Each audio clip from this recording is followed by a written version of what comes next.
Hai guys, welcome back to my channel. Apakah teman-teman pernah menonton film science fiksi yang bercerita tentang luar angkasa? Ataukah mungkin pernah menonton video tentang aktivitas astronot di luar angkasa?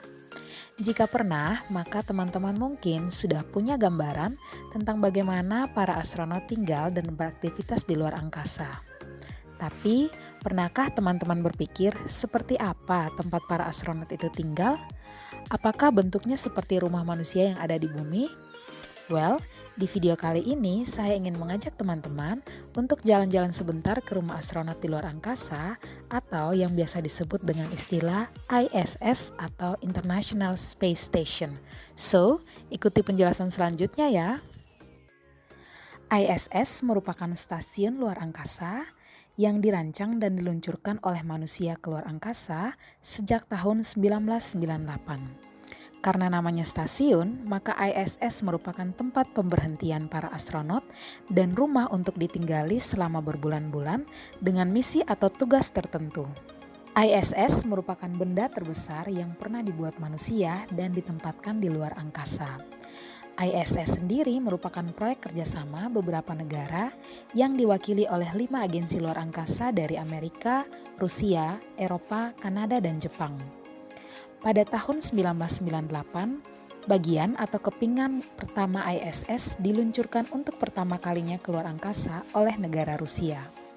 2 minggu kemudian, Amerika meluncurkan kepingan atau bagian ISS milik mereka untuk disambungkan dengan kepingan pertama yang sudah diluncurkan Rusia.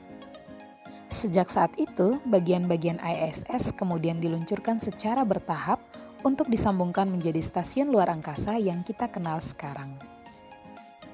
Proses meluncurkan kepingan atau bagian ISS ini menggunakan shuttle atau pesawat ulang-alik yang bisa bepergian bolak-balik bumi luar angkasa. Selama 2 tahun, proses konstruksi ini terus berlanjut sebagai persiapan agar manusia nantinya bisa tinggal di stasiun luar angkasa ini. Akhirnya, pada tahun 2000, 3 astronot dari Rusia dan Amerika diterbangkan untuk tinggal pertama kalinya di ISS. Teman-teman bisa membayangkan bagaimana manusia harus beradaptasi tinggal di luar angkasa, mulai dari ketiadaan oksigen, suhu yang ekstrim, hingga ketiadaan gravitasi, sehingga para astronot tampak melayang-layang ataupun jungkir balik. Namun, kondisi di ISS telah dirancang agar dapat ditinggali oleh manusia. Selain itu, para astronot juga dilengkapi baju astronot, di mana memungkinkan mereka untuk beraktivitas di luar ISS untuk waktu beberapa jam. Data terakhir Oktober 2020 menyebutkan bahwa hingga saat ini tercatat 240 orang dari 19 negara telah mengunjungi dan tinggal di ISS untuk melakukan berbagai tugas atau misi di sana. Nah, pertanyaan berikutnya adalah sebesar apa ISS itu? Dan seberapa cepat ia mengorbit bumi? Well, ISS diluncurkan ke ketinggian 400 km dari permukaan bumi. Pada ketinggian ini, ISS mampu mengorbit atau mengelilingi bumi dengan kecepatan 8 km per sekon. Ini berarti untuk setiap kedipan mata, ISS telah menempuh total jarak 8 km. Kecepatan yang besar ini memungkinkan ISS hanya butuh 90 menit untuk mengelilingi bumi selama 1 kali.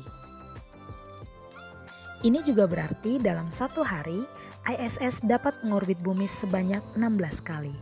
Fakta menariknya, astronot yang tinggal di ISS mengalami matahari terbit dan terbenam sebanyak 16 kali dalam 1 hari. Wow, amazing ya! Lalu, bagaimana dengan ukuran ISS?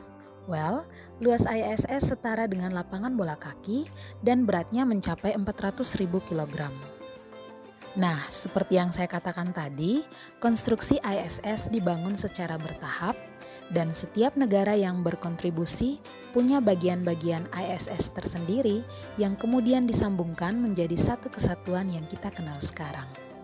ISS punya kapasitas untuk memuat 6 orang kru atau astronot. Lalu, apa saja bagian-bagian ISS?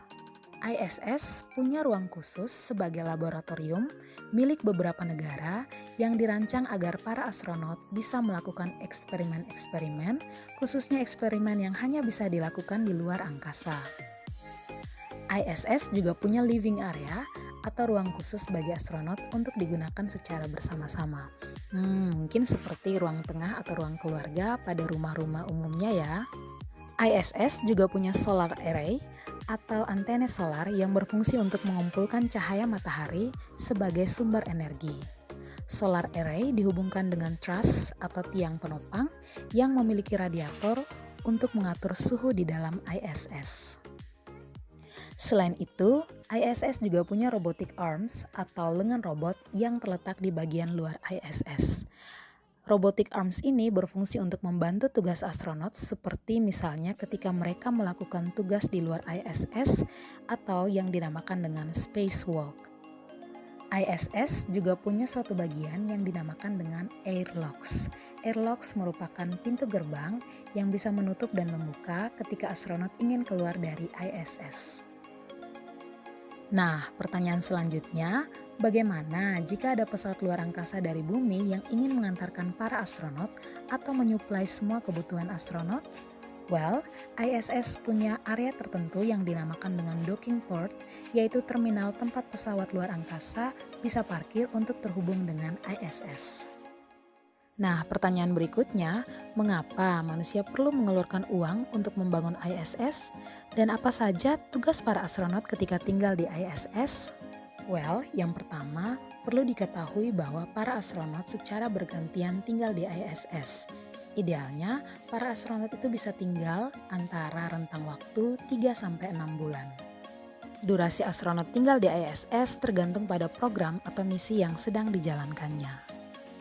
Tugas astronot di ISS bisa beragam, misalnya mereka bisa melakukan eksperimen-eksperimen tertentu di laboratorium.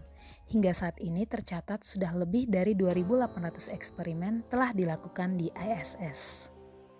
Seperti misalnya eksperimen-eksperimen fisika, astronomi, biologi, kimia, dan sebagainya. Eksperimen ini dilakukan agar manusia mendapatkan pemahaman yang lebih baik tentang alam semesta ataupun kemungkinan di masa depan untuk manusia tinggal di luar angkasa atau planet lain. Selain melakukan eksperimen, beberapa astronot juga bertugas untuk melakukan perawatan mesin pada ISS. Beberapa astronot bahkan mengetes produk komersial manusia seperti produk pembuat kopi ataupun 3D printer. Wah, ternyata banyak ya tugas astronot. Selain itu, para astronot juga mengalami keadaan microgravity atau situasi di mana gaya gravitasi mendekati nol. Hal ini mengakibatkan para astronot mengalami situasi tanpa bobot atau melayang-layang. Oleh karena itu, para astronot mempunyai jadwal untuk melakukan exercise selama 2 jam per hari untuk menjaga efektivitas tulang dan otot mereka. Pengalaman para astronot tinggal di luar angkasa kemudian dijadikan bahan kajian oleh para ahli untuk diteliti lebih lanjut. Misalnya dari sisi biologis, para ahli bisa meneliti bagaimana tubuh manusia mengalami perubahan ketika tinggal beberapa bulan di daerah microgravity atau pada daerah dengan paparan radiasi matahari yang banyak. Secara lebih rinci, hal-hal yang diteliti bisa berkaitan dengan perubahan otot pada manusia, sistem tulang, sistem sirkulasi darah dan jantung, sistem penglihatan ataupun keseimbangan pada tubuh manusia. Selain dari sisi biologis, kehidupan astronot di luar angkasa juga dipelajari dari sisi psikologis. Misalnya, bagaimana manusia beradaptasi tinggal di ruang yang kecil, tertutup dengan kontak yang minim dengan manusia yang lain. Wah, ternyata ISS punya banyak manfaat bagi manusia ya.